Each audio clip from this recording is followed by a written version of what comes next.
Que Deus nos abençoe, abençoe os nossos lares e os nossos familiares. Hoje, dando continuidade ao estudo das obras de irmão Jerônimo, iremos abordar o capítulo 20 do livro Mensagem de Renovação, cujo título é Bem-aventurados os calmos, porque eles possuirão a terra.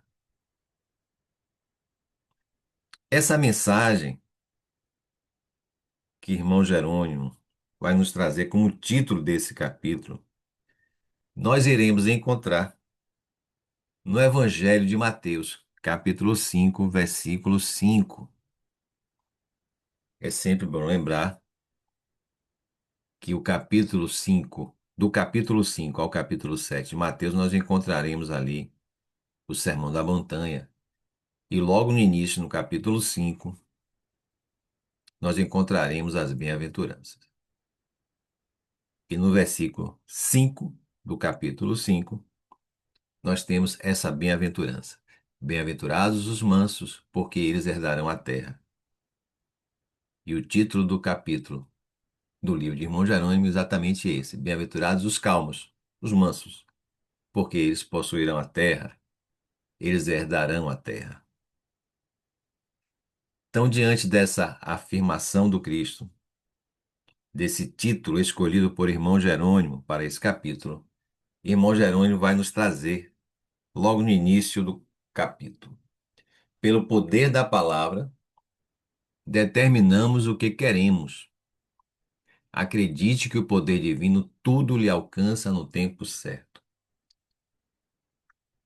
Então, o convite do Cristo é para que todos nós sejamos mansos.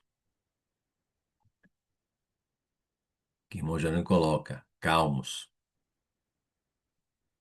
mansos e calmos. E que a gente acredite no poder da nossa palavra. Que a gente pense antes de falar isso, que o irmão Jerônimo, através do nosso irmão Bernadette, sempre nos alertou. Pense antes de falar. Porque a palavra tem poder. E através dela, determinamos o que queremos.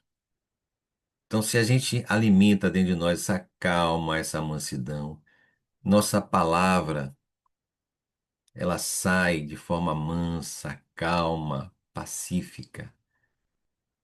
Agora, se a gente alimenta ódio, ressentimento dentro de nós, essa palavra que sai de nós sai de forma agressiva,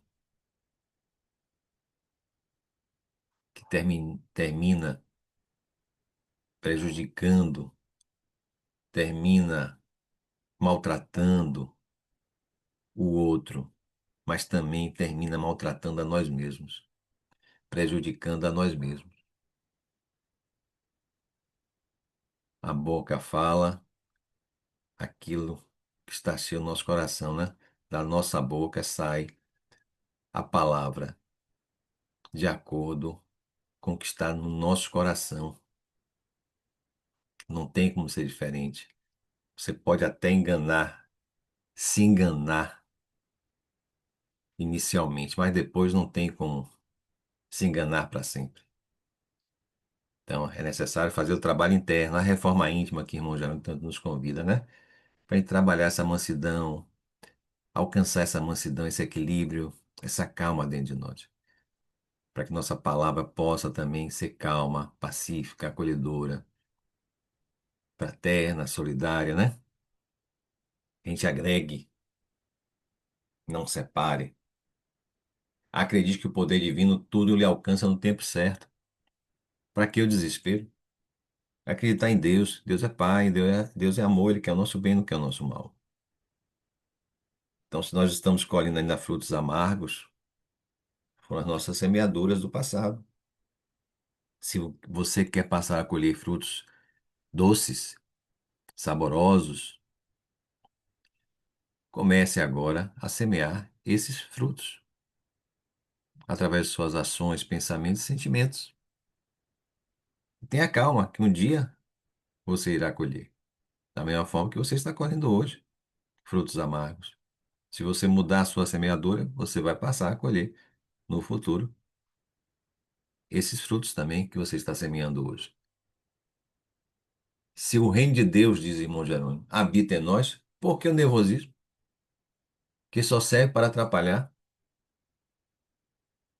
A inquietação, o desequilíbrio, a perturbação, o nervosismo não vai ajudar a resolver o problema. Não resolve a dor, não resolve o sofrimento, não resolve a enfermidade física, não resolve a enfermidade espiritual. Ao contrário, agrava e pode gerar novas enfermidades, novos sofrimentos, novas dores. Agora, quando você procura trabalhar a calma, a resignação, confia em Deus, que é nosso Pai, que quer o nosso bem, a gente encontra soluções. Porque acalmando a nossa mente, o nosso coração, a nossa visão termina se ampliando e a gente passa a perceber coisas que, em desequilíbrio,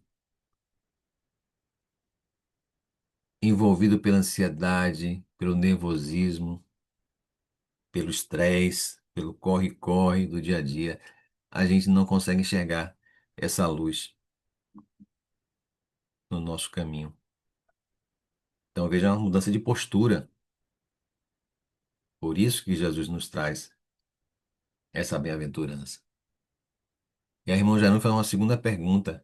Por que não confiar no poder do bem e seguir com a convicção? E seguir com convicção o rumo certo sem deixar o barco desviar. Então, é confiar no poder do bem, é confiar em Deus, que é amor, é confiar nos ensinamentos, é acreditar nos ensinamentos trazidos por Jesus, nos ensinamentos morais trazidos por Jesus, que são as leis de Deus. Todos nós estamos sujeitos a essas leis. E a gente só se afasta de Deus quando a gente infringe essas leis. Mas quando a gente se esforça para cumprir essas leis, vivenciar essas leis, a gente se aproxima de Deus.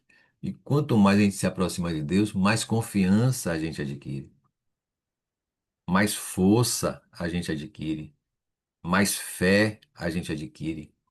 E com isso, a gente consegue superar as dificuldades, os obstáculos, com essa fé viva, raciocinada, com essa resignação ativa, não a resignação passiva que acha que tudo vai ser resolvido da noite para o dia, que a solução vai cair do céu. Não. A solução está dentro de cada um de nós. Aquilo que o irmão Jerônimo nos diz, que nós vamos estudar no próximo livro da série de irmão Jerônimo. Se o problema está em mim, a solução está em mim. Deus é Pai. Ele nos dá essa liberdade, uma das leis de Deus, a lei de liberdade. Ele nos dá esse livre-arbítrio, a liberdade para fazer as nossas escolhas. Então, que a gente possa fazer a escolha certa, confiando no poder do bem. Porque o bem, como a gente já disse aqui várias vezes nos outros capítulos, o bem faz bem em primeiro lugar a quem pratica. Da mesma forma que o mal faz mal em primeiro lugar a quem pratica. Então a gente deve seguir com essa convicção no rumo certo, sem deixar o barco desviar do caminho. Porque se a gente desviar, a gente se afasta de Deus. Então, manter o equilíbrio, a calma, a mansidão, para trazer esse barco de volta. E aí ele fecha dizendo o seguinte: não importa se surgirem ondas tenebrosas ou bravias, é confiar. As provas vão aparecer, os obstáculos vão aparecer, mas não como uma punição. Porque Deus é Pai, Deus é amor, como nós já dissemos aqui. Ele não quer o nosso mal, ele quer o nosso bem. E quando nós reencarnamos, nós não reencarnamos para pagar nada, para sofrer. A gente reencarna é para aprender, para evoluir. É isso que Jesus nos convida. Então não importa se surgirem os obstáculos, as ondas tenebrosas, é confiar. Confiar acima de tudo em Deus. Confiar nesse irmão que é Jesus, esse irmão mais velho, esse modelo e guia, que está sempre ao nosso lado, nos orientando, nos ajudando. Então, irmão Eugênio vai nos dizer: com Jesus no coração, terei força suficiente. Quando a gente fala com Jesus no coração, é trazendo Jesus, os seus ensinamentos para dentro de nós, não ficar só na verbalização, só na leitura, mas internalizar esses ensinamentos, buscar vivenciar esses ensinamentos no nosso dia a dia. É isso que significa, é isso que significa trazer Jesus para o nosso coração. Então, com Jesus no nosso coração, terei força. Teremos, né? Podemos colocar, teremos força suficiente para ultrapassá-las. Ultrapassar o quê? Essas ondas tenebrosas, as dificuldades, os obstáculos. E novamente navegar em ondas calmas e serenas. Então, quando a gente tem Jesus, os seus ensinamentos, quando a gente busca estudar os ensinamentos trazidos por Jesus, que são as leis de Deus, a gente cria dentro de nós uma força, uma coragem, uma fé viva, ativa, que faz com que a gente ultrapasse, consiga vencer os obstáculos, ultrapassar os obstáculos, aprendendo acima de tudo, vivenciando, mas acima de tudo, aprendendo. Não é o se libertar da onda tenebrosa, bravia, da dor, do sofrimento, do obstáculo, das dificuldades que faz a gente crescer, evoluir. Mas é aquilo que a gente aprende durante todo esse processo, para que a gente não precise vivenciar novamente, não precise passar por tudo novamente. Então, é isso que significa trazer Jesus para dentro do nosso coração, para o nosso dia a dia. Esse Jesus vivo, não Jesus crucificado. Então, se você gostou desse vídeo, compartilhe, comente, dê o seu like. Que a paz, o amor e a alegria nos envolva hoje e sempre.